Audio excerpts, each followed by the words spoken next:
রাস্তার বিভিন্ন জায়গায় পানিতে আটকে রয়েছে যানবাহন। উদ্ধার ও পানি নিষ্কাশনের কাজ শুরু করেছে কর্তৃপক্ষ। ইংল্যান্ডের উত্তরাঞ্চলে প্রবল বৃষ্টিতে বন্যা পরিস্থিতির মুখে ম্যানচেস্টার শহরের বাসিন্দারা। পানিবন্দী অবস্থায় কাটছে তাদের দিন। জারি করা হয়েছে হলুদ সতর্কতা। ভারী বৃষ্টিপাত ও বাতাসের দাপটে ব্যাহত হচ্ছে নববর্ষ উদযাপনও। অন্যদিকে মধ্য গাজার দেইর আল বালা সমুদ্র সৈকতে শীতে বিপর্যস্ত বাস্তুচ্যুত ফিলিস্তিনিরা। তাঁবুতে বসবাসরত এসব মানুষ জীবন যুদ্ধে লড়াই করে যাচ্ছেন উষ্ণ থাকার চেষ্টায়।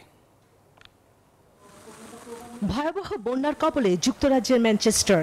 একদিনের বৃষ্টিতেই তৈরি হয়েছে এই বন্যা পরিস্থিতি। 1 জানুয়ারি শুরু হওয়া দ্বিতীয় দিনের বৃষ্টিতে ইউনাইটেড কিংডমের কিছু অংশ প্লাবিত হয়েছে বাড়িঘর। রাস্তার বিভিন্ন জায়গায় পানিতে আটকে রয়েছে যানবাহন। উদ্ধার ও পানি নিষ্কাশনের কাজ শুরু করেছে কর্তৃপক্ষ। বিচ্ছিন্ন হয়ে পড়েছে বিদ্যুৎ ও সুপেয় পানি ব্যবস্থা। জরুরি অবস্থা জারি না করা হলেও বাসিন্দাদের সর্বোচ্চ সতর্ক থাকার পরামর্শ দেওয়া হয়েছে। সতর্ক গ্রেটার ম্যানচেস্টার পুলিশ সদস্যরাও।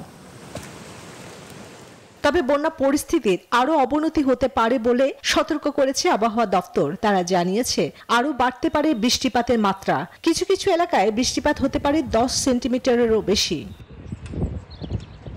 এদিকে দেশটির আবহাওয়া অফিসের পক্ষ থেকে বলা হয়েছে ল্যাঙ্কাশায়ার ও ম্যানচেস্টারে ভারী বৃষ্টির পূর্বাভাসের হলুদ সতর্কবার্তা দেখানো হয়েছে। কিছু কিছু এলাকায় তুষারপাতের সম্ভাবনাও রয়েছে বলে জানিয়েছে আবহাওয়া অফিস।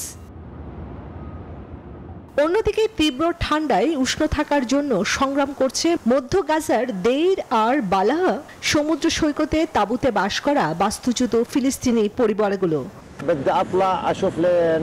রাতে দুর্ভোগ এবং সমুদ্রের কাছে অস্বাভাবিক ঠান্ডা। প্রত্যেকে যার যা পড়েছে তা ছাড়া আর কিছুই নেই।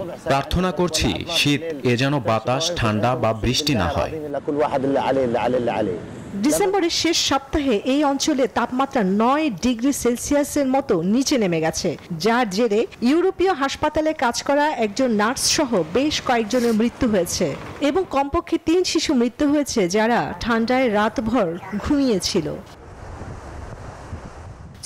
চন্দ্রা, নিউজ 24।